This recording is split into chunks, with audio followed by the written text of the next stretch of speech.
Welcome to Something Personal. I'm Amy Laburda, the editorial manager at Palisades Hudson Financial Group. We're well into the fall semester for most high school students in the U.S., and for many of them, that means giving serious thought to where they want to go to school, how to get in, and how to pay for it when they do. Luckily for those students and their families, good advice can make that process a little easier. Today, I'm sitting down with an expert guest to provide that help. Rick Clark has worked in higher education for more than 2 decades. He's the executive director of Strategic Student Access at the Georgia Institute of Technology and the co-author of The Truth About College Admission, a family guide to getting in and staying together, which is currently in its 2nd edition. Rick also co-hosts the Truth About College Admission podcast and founded the Georgia Tech Admission blog. He speaks about college admissions to groups across the U.S. and abroad, and today he's here to talk about it with us. Rick, welcome to Something Personal. Thanks so much for having me. Looking forward to the conversation. So, Rick, before I start picking your brain on our listeners' behalf, I'd love to just hear a little bit about how you got into college admissions. What was your path to this career?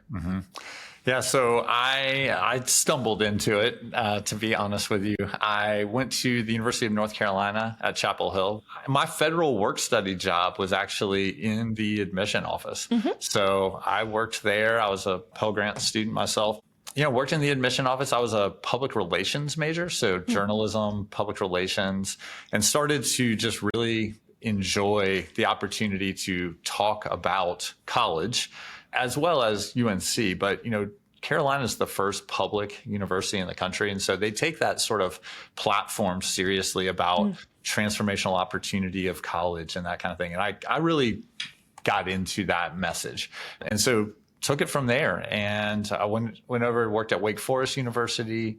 I came down to Georgia State University here in Atlanta, and then over to Georgia Tech. So, my higher ed background is very different. I mean, Wake, Georgia State, and Georgia Tech are all along the spectrum in higher ed, but I kind of appreciate that too, because I think it helps to sort of frame how beautiful and diverse and sort of broad higher education in America is.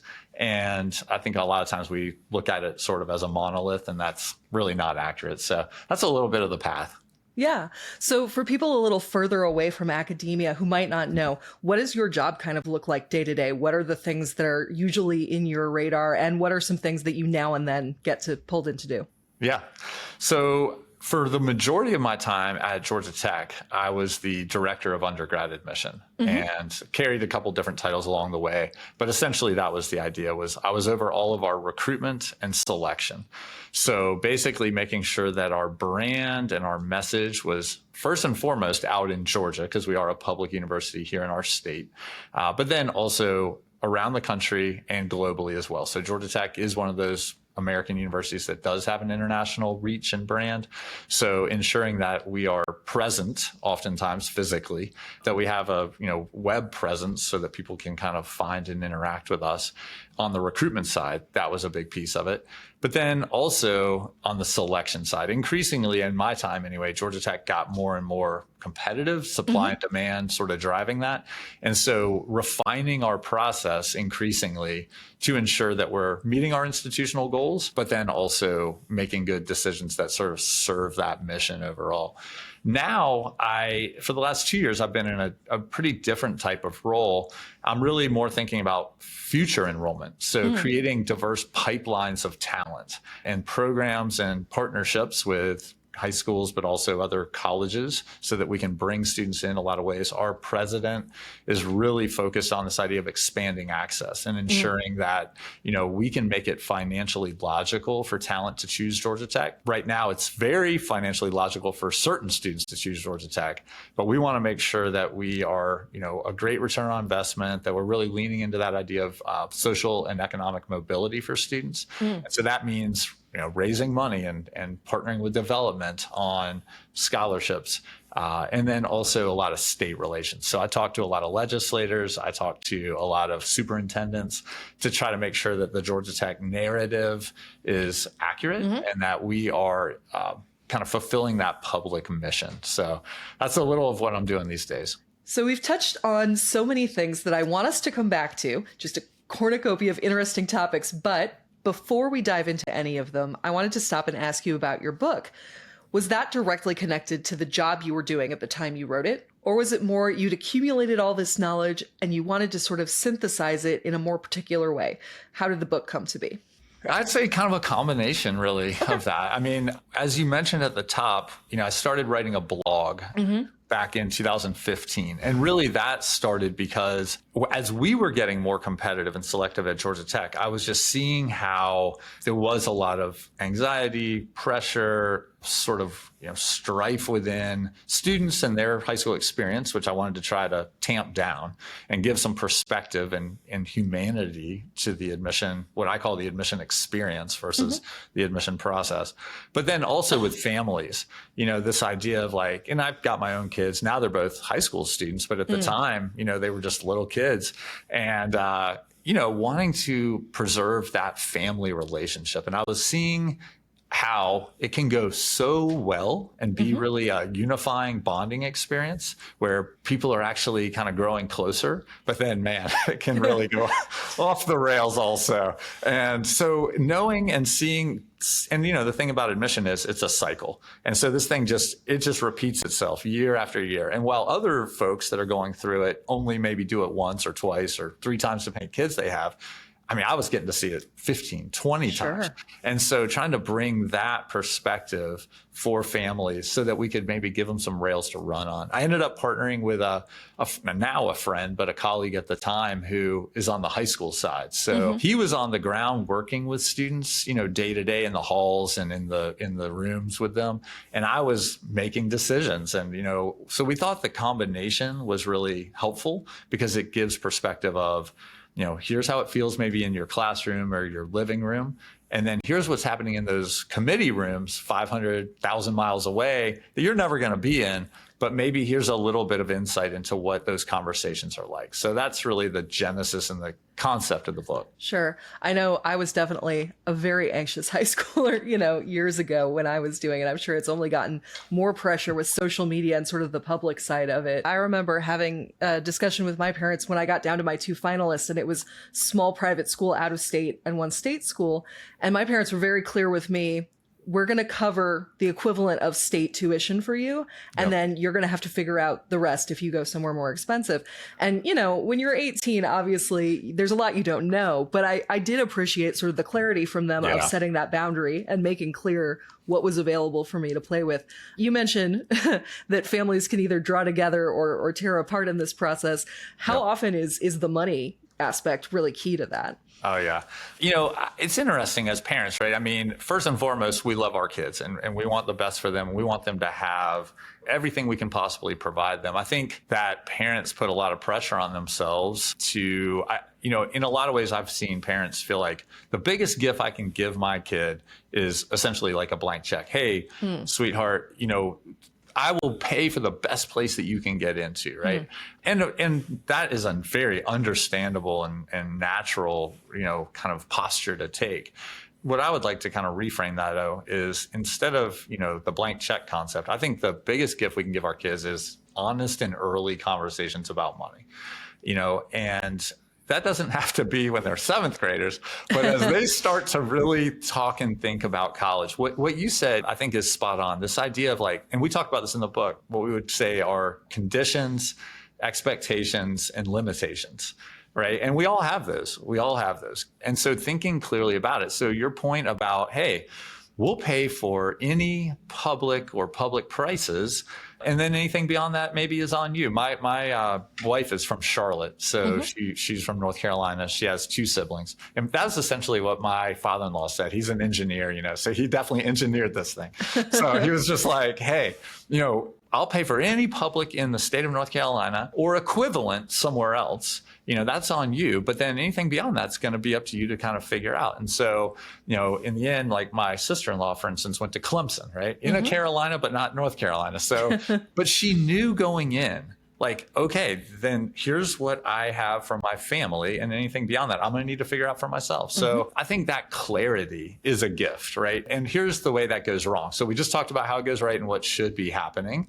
The way it goes wrong, and see this every year, is there's no conversation about it. And there's this hope that it's going to work out, right? And so they say, go ahead and apply. All right, Pepperdine, looks amazing in Malibu, right? And it costs like $85,000. And so, but man, she's got her heart set on that. We really want to enable her to apply, and let's just see what happens. And so then she gets in, right? And now parents like privately in some other room are like, oh crap, she got in. We didn't think she was going to get in. Yeah. And so she gets in and the bill comes back and there was never a conversation. And, you know, meanwhile, she's posted on Instagram, she's going and wearing the hoodie and all that stuff. And now you've got to have that conversation in like March or April of the senior year. And that is just not the time, right? So beforehand, when you're visiting, let's say in the junior year, you're thinking about applying and adding it to your list because you got some beautiful brochure in the mail to go to Notre Dame or wherever, is the time to say, yes, we would love for you to be able to go to Notre Dame or, you know, Duke or wherever it might be.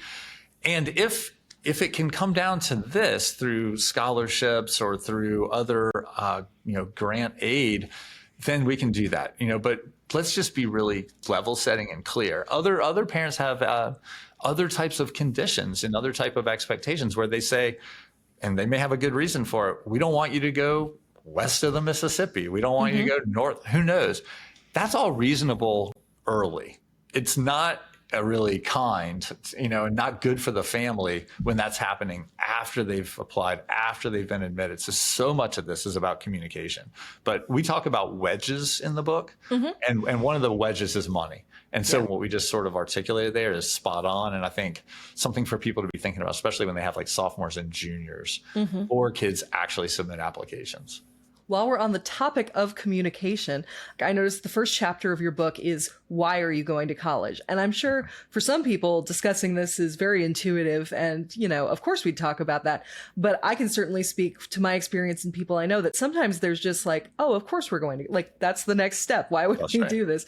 So what made you put the why up front, right in pride of place in your book? Yeah.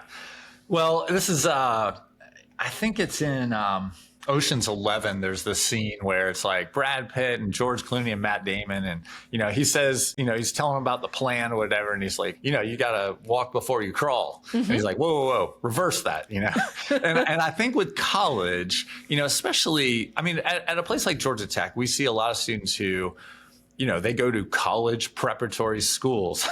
They come from families where both parents went to college. They take advanced placement classes and dual enrollment classes. Well, all of that implies college is next. It's the next almost foregone conclusion. Well, you're at a college preparatory school. What do you think? That's next. You're taking an advanced placement class. Advanced placement to what? To college, and so it's easy to just start talking about where. Right? If that's next, well, let's just start talking about where. And I think backing it up and sort of zooming out a little bit is super helpful to say, well, all right, before we get too deep into this, let's start with why. Why are you going to spend that much money? Why are you going to put that much effort in? Why are you going to invest that much time? These are all precious commodities, that we have. And so I think that if you do that, when we, the big bad marketing people of college admission, start sending you all the email. I've got a freshman and a junior in high school, so I am seeing all this at work, right?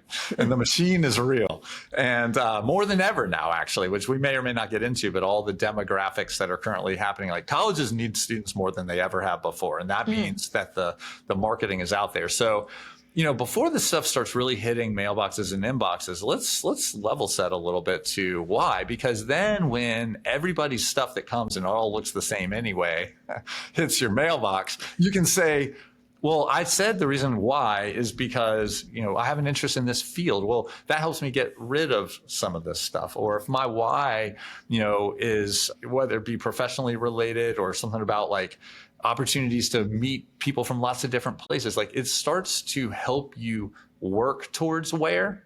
And I think we just have that reversed a little bit. And so if you can start with that big picture, it just gives you another better filter and framing, because it can get overwhelming. So coming back to your why, it's kind of like a mission, right, of a company or of an institution.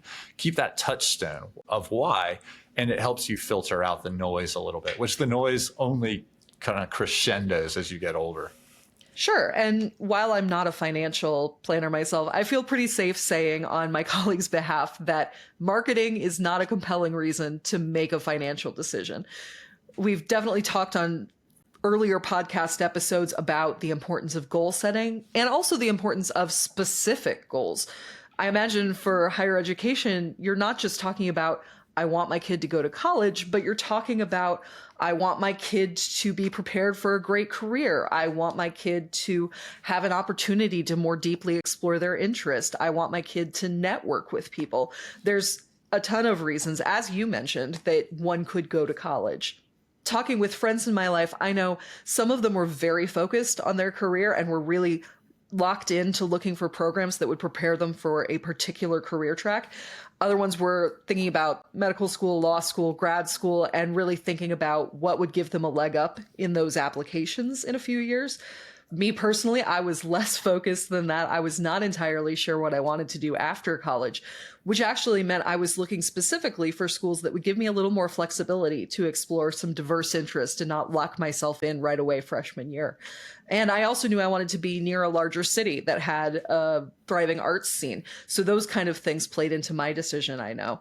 And I imagine just on this anecdotal basis, there are as many reasons why for a college as there are students applying to them. I mean, you know, the whole idea of why I think is helpful because it keeps you curious, right? I mean, you know, for instance, even if you start to get to where, I think it's important for parents, you know, we tell parents and students sometimes like, you know, especially in that junior year, like it'd be good for you to each write a list of 10 schools that you're interested in.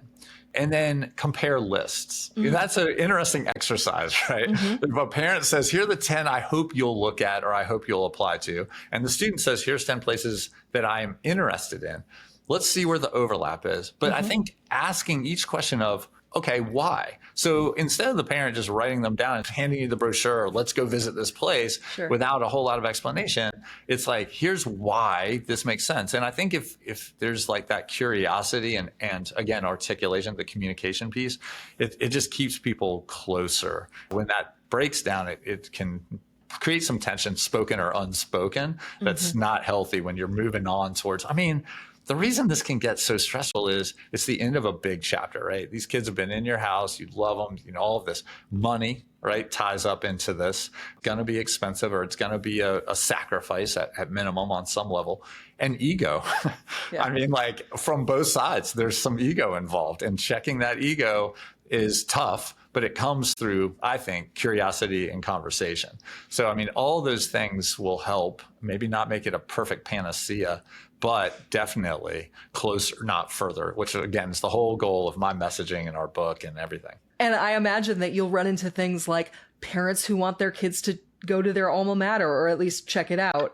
You know, parents who want their kids to follow in the family business and stay in an industry. Those kind of identity building blocks seem like they're really easy to get shuffled into this process. That's right.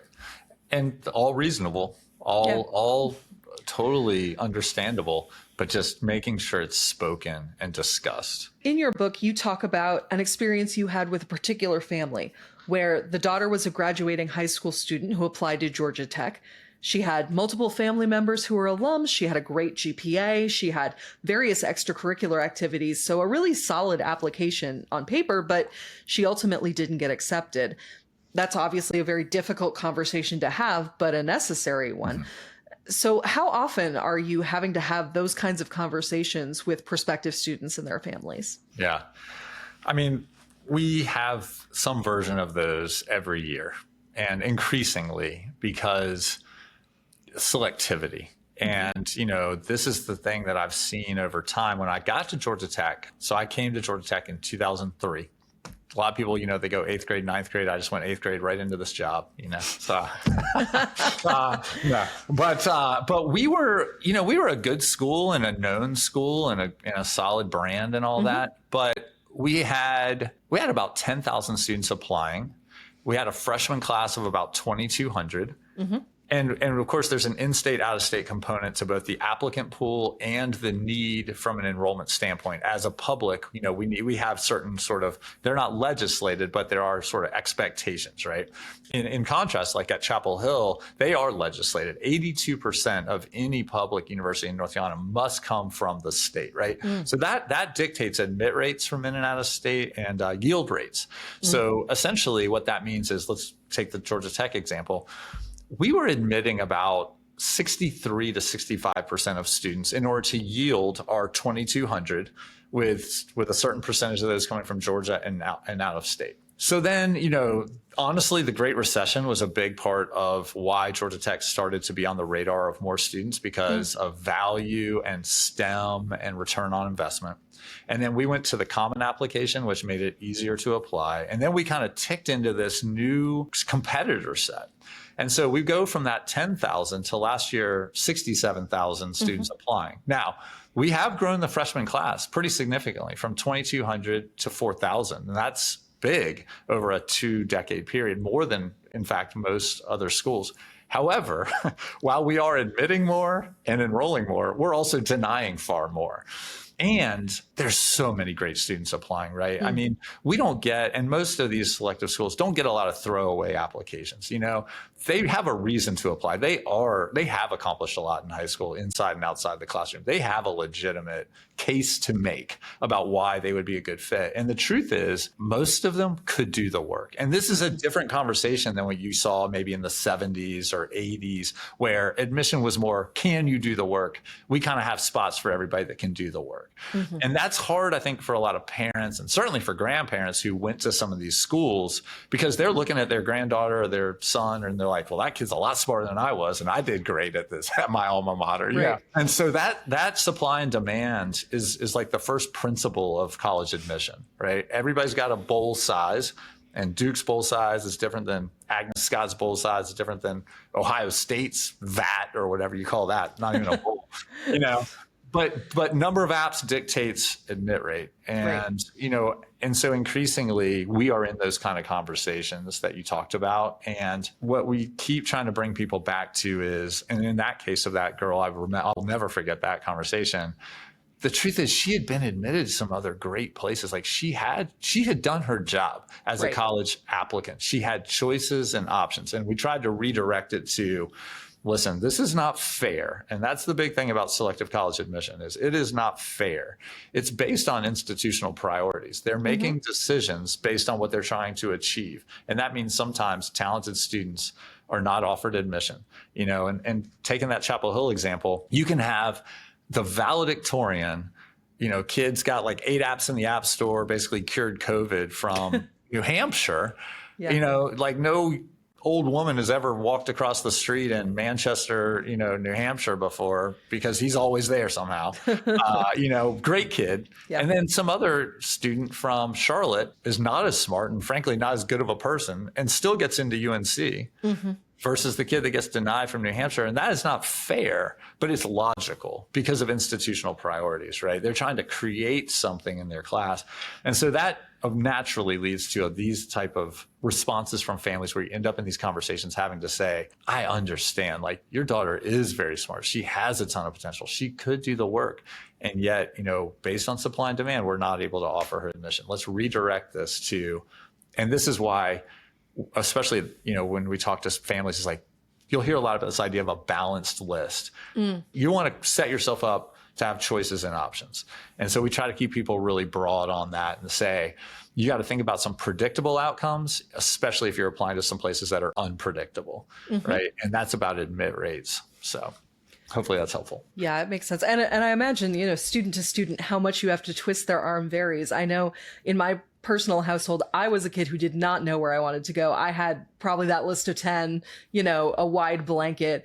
My sister decided where she wanted to go when she was 13. She's like, I love this school. I want to go to this school. And my parents had to be like, okay, but you do have to apply to at least 1 or 2 other schools. Yeah. You really do. Yes. Her story ended up having a happy ending. She got in the place she wanted. But, I think your point is you can't know what's happening in the admissions office. You can't know who else applied, and from where.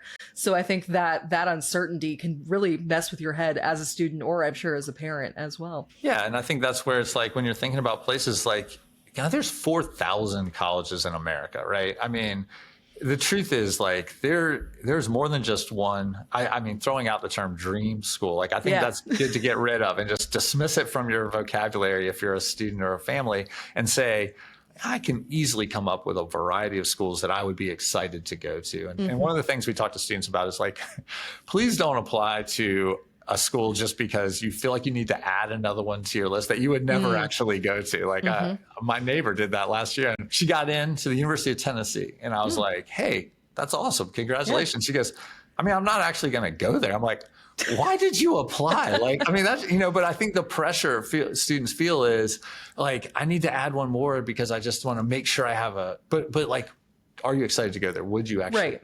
Yeah. Or kids who want to add an Ivy to say they got into an Ivy, but they don't actually have a lot of interest in that particular school. I'm sure it's the same thing.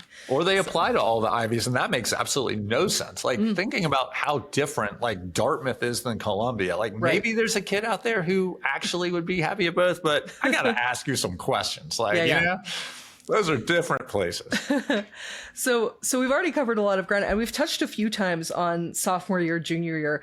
I was wondering if we could just zoom out for a minute and sort of talk through the timeline of some milestones that students and their families should really be looking for as they progress throughout high school. Are there things that you definitely have to do by a certain time?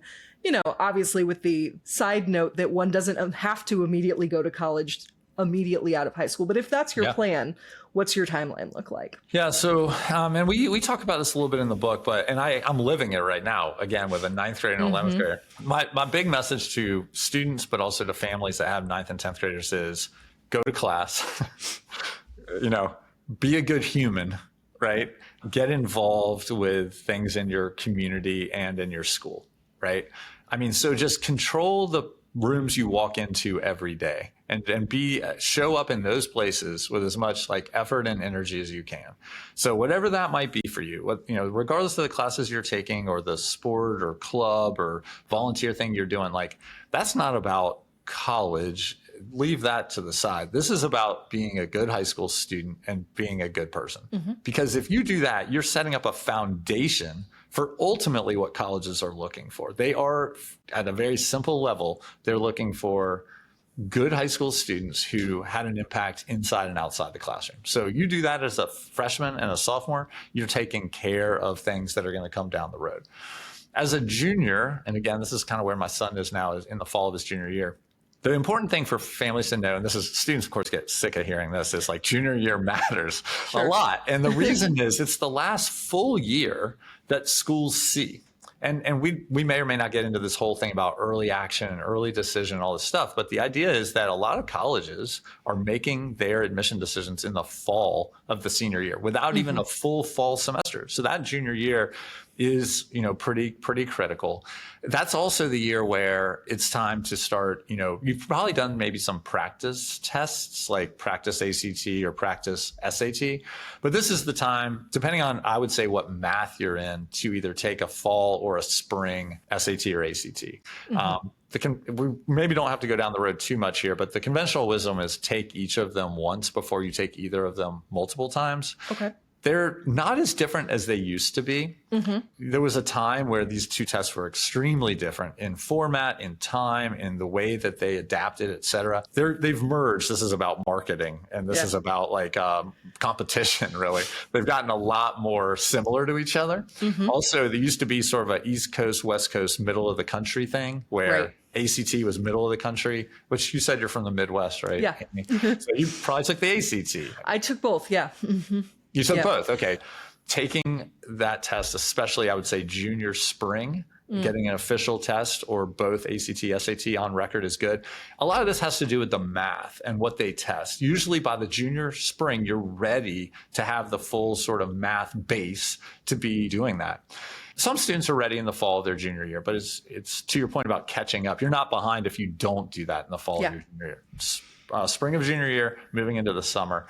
And then that summer is also, before the senior year is also the time when it comes to writing essays, if you're going to need to apply to schools that have essays, like getting some of that done before the senior year picks up and you're actually submitting the applications, et cetera.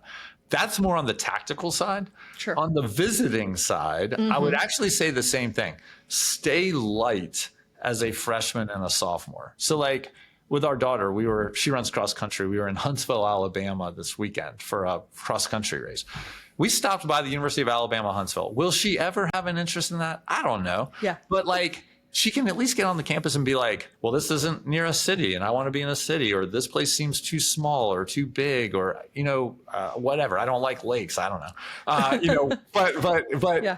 in the freshman and sophomore year, it's like, you're going to see grandma, you're on a trip. Like, let's just stop by some schools and let them have some responses. Like, let them just have some visceral responses to, I can't even imagine going to a city this big, or, I love this because of all the activity. And students are kind of different in that regard. I think junior year then is the time where you would, if you have the luxury and you have the finances and the time, to sign up to do some more official stuff. That's a technical term, of course. Going onto a campus, doing the tour, letting them know you were there, because that is also the trigger for them. When you come see us, boy, you can expect a barrage coming back at you later about other invitations and more information. So you got to be kind of ready to unleash that. And the two things that unleash that are when you visit colleges and when you take tests, because we essentially license your name and contact information. And that's, students are like, how did I get this from this random school I've never heard of? Well, that's what happened. You took a test, you made a certain score, you said you wanted chemistry, and you're from Massachusetts, and we're looking for all those things, right? Yeah. And so that starts coming at you. So I think that's sort of hopefully a sense of when and how you might go about it. Not everybody has the time or the money or the ability to go visit these places. And I will say, there's a lot of things that we can look back on the pandemic and say were hard and not great.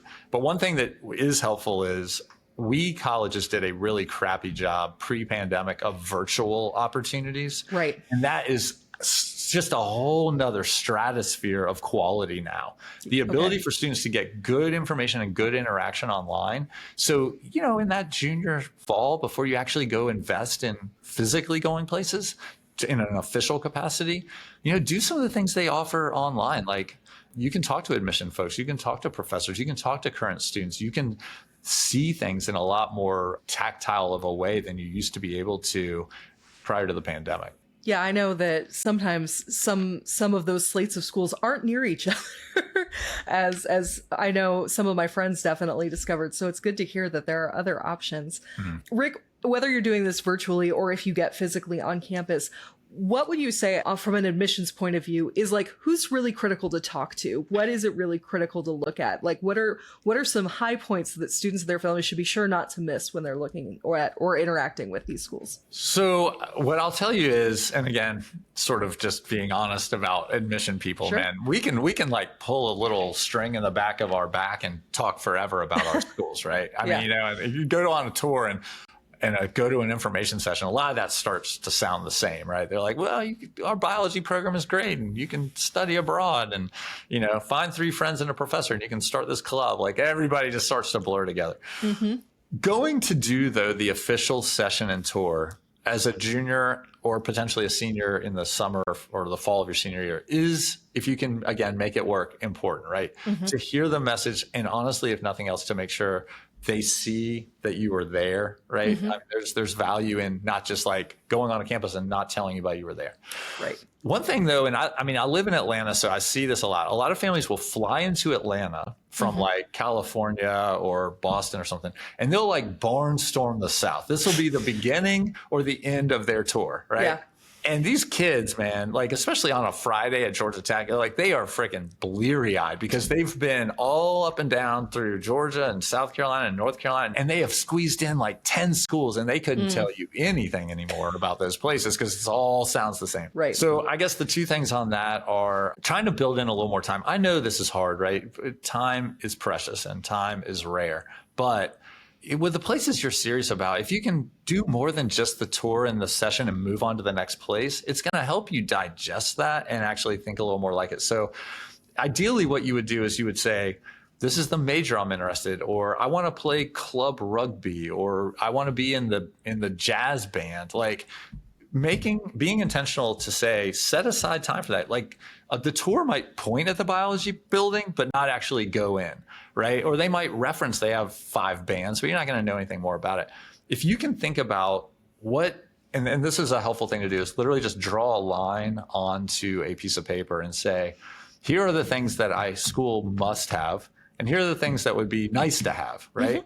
And if you can do that, those must-haves are the things you can prioritize when you go visit to say, I need to go into that biology and ideally talk to either a student or a faculty member in that area, right? And a lot of schools can help you arrange that ahead of time.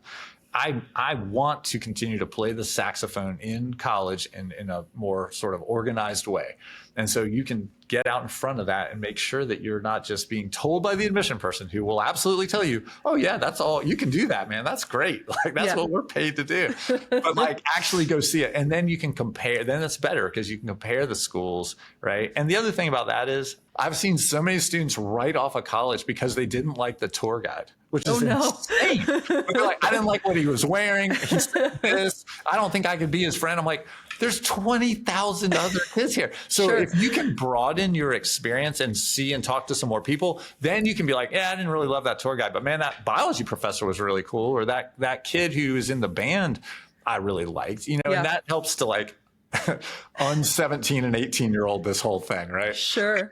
I mean, I think about, I toured the University of Chicago in January, which I'm from the Midwest, so I knew what I was getting into. But there were definitely one or two kids on that tour who were not from the Midwest and were clearly a little shell-shocked by the reality of a January in Chicago. Yeah. The poor tour guide was like, it's not always like this. I was like, it is like this in the winter. Right? But, those quality of life things are also real. Right? That matters. Look, we tell kids from Atlanta this all the time. Like, hey, I'm interested in the University of Vermont. Like, yeah, because you went in June. Like, get back there. Like, and this is the thing about preliminary visiting and then being admitted visiting. We didn't get to this on your timeline, but again, it's hard. I get it. Kids they want them there in class and there's a lot going on. But man, after you are admitted, if you can get back to a couple of those top choices, so helpful because now it's reality. It's a possibility instead of it's a real option. Yeah. And your whole lens changes when you're like, I actually could be a student here in a couple months. And so I think that's really helpful to your point is like, don't go to the University of Chicago in June. Like go when you're going to be there in February, right? Yeah. So I'd like to circle us back to finances a little bit, which we talked about earlier in the episode. Rick, from the admissions side, how much are the finances and ability to pay kind of in the mix when you're looking at students? And how much of what you do is securing ways for students who would be a great fit, who would fit your pool so well, but who can't really get there on their own steam financially and getting them the support that they need? Yeah. So this is where colleges vary widely in how and to what extent they take finances into consideration when they make admission decisions. So you'll hear that there are maybe about 80 schools in the country out there that are need blind. And that means that they cover full demonstrated need, right? So they may or may not look at a family's full financial picture to make the admission decision, but their promise is that once they see it, they're going to ensure that they meet that need. There's a number of schools out there are what they call need aware. If they're need aware and they're usually pretty transparent about this being the case, need aware means that they are actually looking at, to some extent anyway, a family's ability to pay in order to make their admission decisions. Now, this could go back to what we said earlier, which is admission isn't always fair, right? But the truth is that this is the business side of it. There is a budget. They are trying to hit their enrollment goals. And within those enrollment goals is what we would call NTR, net tuition revenue. So ensuring that they are locked in for a certain, part of the pie for what is the bottom line of that particular college or university. Publics are not legally allowed to look at finances in order to make admission decisions. And so you can know in a public case that they're not going to do that. Now, that also means that other than, I believe, University of Virginia, none of them are also meeting full demonstrated financial need, right? Right. So to your latter part of the question, this is what I do a lot is we want to make it financially logical for all talented students to choose Georgia Tech. Yeah. In Georgia, we also have the Hope and Zell Miller Scholarship. So Florida has Bright Futures, same idea. We'll cover tuition for students who come in with a certain GPA and SAT score, but there's still and increasingly a high gap between what we would call tuition, and COA, cost of attendance, cost of attendance being housing, room and board, et cetera. And so that's what we're working on is the state has done X and we're trying to, get that Y down to a reasonable amount for families. And so going out and again, raising private dollars, for that. Here's what I would say is, so under the Obama administration, there was a policy put in place that still exists that requires all colleges to have a net price calculator on their website. And this is about like good data in, good data out. If families will go in and enter prior year tax information, they can get a really good snapshot of what families like themselves have paid in the past. And this is very important because a lot of schools will have their quote sticker price or overall cost, but in many cases, that may not be what families actually pay. Right. And that price calculator is helping you drill down to that cost and get a better expectation of, it looks like, even though the net or the overall sticker price is 75 at Wake Forest or, whatever it might be, a family like ours can expect to pay 32. Yeah. Okay, now we can have a better family conversation, about that. So I would say that's something for families, especially that have maybe sophomores or juniors before they're applying and as they're looking to get into conversations about. And while they're visiting, it's also a great question to ask, about merit scholarships, about need-based scholarships, about any of these type of other, grants and opportunities that may help it become a more realistic, affordable financial choice. Yeah. Well, while we're here and sort of talking about these big choices, I feel like, I think in 2025, there's no shortage of places to get advice, right? Like you open TikTok, you type into ChatGPT, like there's a million places you can get advice from. How would you advise people to go about vetting? Like, how do you tell what's good advice? How do you know who knows what they're talking about? Because, obviously there are bad actors, but I would say more broadly, there are people who, my one kid got into college and now I am an expert on everything. And when in fact, one experience can't be broadened that way, but the noise, I imagine, can be hard to sift through sometimes. Yes. And now, like you say, more than ever, just so many mediums for sure. I think actually what you said there is the best way to look at this. And gosh, in your work, this is the same. Like somebody, I guess you can say, what is their in, right? What is their in? If somebody just kind of randomly gave good financial advice one time and it worked out, like good for them, right? Yeah. But does that make them a pro? Does that make them an expert? So what is their in? I think is a big one, right? So, we see this a lot. We'll see like somebody who worked in the admission office at Yale, for 2 years, who was not driving and had no idea of how those decisions were really getting like pressured down to be made, goes and hangs a shingle to become this consultant. I just say question the end, right? The mom whose kid got into Brown and all of a sudden like just write the essay like my kid wrote the essay because they got into Brown. Question that. I also think if people are making you too many guarantees, you should question that. Like if, anytime they're saying, because what we know, and increasingly this is true, especially at the selective places, right? So yes, there are schools here in our state of Georgia and all around the country where it's formulaic. It's like running track. They're going to set a hurdle at a certain height, and that's how they make admission decision. It's just about SATs and GPA and jump that hurdle and you're in. Okay, fine. That's predictable. But in a lot of these other places, it is unpredictable. And so if somebody's guaranteeing you something, then I would say you need to really red flag and question that. So that question they're in and really be on the lookout for these too much guarantee would be ways to go about that. Also, if you start with TikTok or Reddit, question that too. Yeah, for sure. A friend of mine actually says this, which is, the singular anecdote is the mortal enemy of the well-informed. It's like that one guy or that one time or whatever is like all of a sudden that blows up all good strategy and all good advice, right? Well, I mean, people even ask me because they know I work for a financial company. I'm like, I don't know how many ways to tell you that I'm not a certified financial planner. Like, this is not what I do. But I guess they are right in that I can point them to more reliable sources than the TikTok they sent me. But it's just funny where I'm like, oh no, you've taken one step forward, but I'm not the end of your journey. Yes, for sure. Yeah.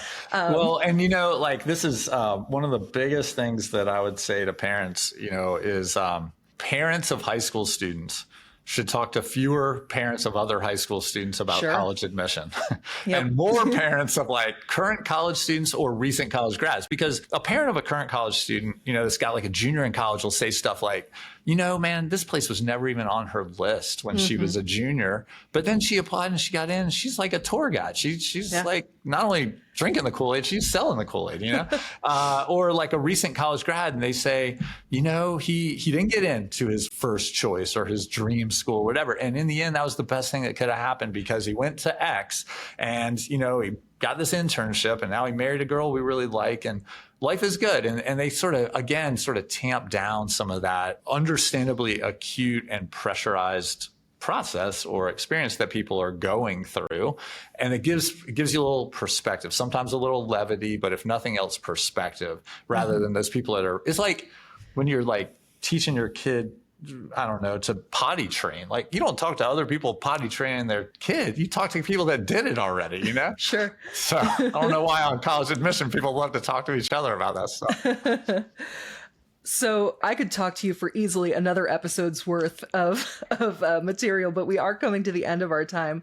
I usually like to end our episodes by giving our guests the last word for anything we didn't touch on that you feel is important or any final closing thoughts. So do you have any final thoughts or anything else you'd like to share based on what we talked about today? Yeah, well, I mean, maybe I'll just kind of go back to two things that we talked about. One of those is just what a gift it is to talk about money early and honestly, and you asked how many times do I or my colleagues get into these conversations about sort of the painful part of money. Every year is the answer and that can be avoided. So getting there earlier and before they apply is just so important. Just, again, conditions, limitations, expectations, and working from there. The other thing is, I think being reminded, this idea of like 40 is greater than 4. So when it comes to relationship, setting yourself up for a lifetime versus just going to college, right? And I think sometimes it's easy for families to forget that. And again, for all the reasons that are very understandable that we talked about, like it's the end of a chapter, there's a lot of money involved, egos on the line, all these things. I get it. I'm kind of living it myself. But trying to be focused on let's set up a relationship that's going to be healthy for the long term so that we don't damage it or wound it or, in any way sort of make it more fragile as they just are going on to this one next chapter. Let's think long term. And so staying curious, asking questions, listening to what they say, really taking that into consideration and just being honest. I think, of course, we all want that for our own relationships with anybody that we love, especially for our kids. And I think that that's, a great kind of path towards no guaranteed result other than a healthy relationship, which that in itself, I think, is invaluable ultimately. Well, I'm never going to disagree with someone who ends on the note that communication is key. This is the drum I've been beating on this podcast since we began. So I appreciate you making my point for me. Very validating. Thank you so much for sitting down with me today. It was a really illuminating conversation, and I hope it's very helpful for any listeners with students in their lives who are trying to navigate this complicated process, and hopefully it helps keep them calm and collected and keeps those relationships strong as they proceed. Thanks so much for having me. Something Personal is a production of Palisades Hudson Financial Group, a financial planning and investment firm headquartered in South Florida. Our other offices are in Atlanta, Austin, the Portland, Oregon metropolitan area, and the New York City metro area. Something Personal is hosted by me, Amy Laburda. Our producers are Ali Elkin and Joseph Rangeli. Joseph Rangeli is also our director, editor, and mixer. If you enjoyed this podcast, please take a moment to rate and review us wherever you're listening. It's a simple way to help new listeners find the show, and we really do appreciate it. Thank you.